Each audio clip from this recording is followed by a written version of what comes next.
കൊള്ളാലോ ഹിറ്റാച്ചി. നിന്റെ പുറകിലുള്ള ബ്ലൈൻഡ് സ്പോട്ട് അടക്കം എല്ലാ ടാർഗറ്റും അച്ചീവ് ചെയ്തല്ലോ.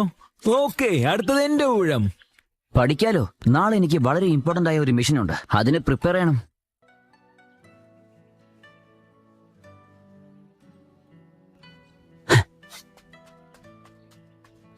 സോറി സാസുക്കെ, നമുക്ക് അടുത്ത പ്രാവശ്യം നോക്കാം.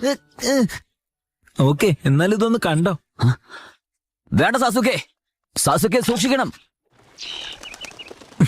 ശരീരം വേദനിക്കുന്ന അപകടം പറ്റിയിട്ടും എങ്ങനെയാ ചിരിക്കുന്ന നീ? അതോ ഇനി നീ വീട്ടിലേക്ക് പോകാനുള്ള എന്തെങ്കിലും വഴി ഉണ്ടാക്കിയതാണോ? അങ്ങനെയൊന്നുമല്ല, അച്ഛൻ എപ്പോഴും നിന്നോട് മാത്രമേ ഇഷ്ടമുള്ളൂ ഹിറ്റാച്ചി. അപ്പൊ നിനക്കെന്നോട് ദേഷ്യാവൂല്ലേ? അത് സാരല്ല, ഷിനോബികൾ നന്നായിരിക്കണമെന്ന് ആരും ആഗ്രഹിക്കാറില്ല.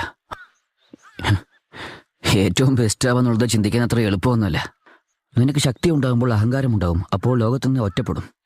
തുടക്കത്തിൽ നീ എത്ര തന്നെ നല്ല വ്യക്തിയായിരുന്നാലും ശരി, നമ്മളൊക്കെ വെറും എല്ലും മാമിസമാ. എന്തായാലും ഞാനെന്നും നിന്റെ കൂടെ തന്നെ ഉണ്ടാകും. നിനക്ക് എന്ത് പ്രശ്നം വരുമ്പോഴും എന്നോട് നീ പറയാം.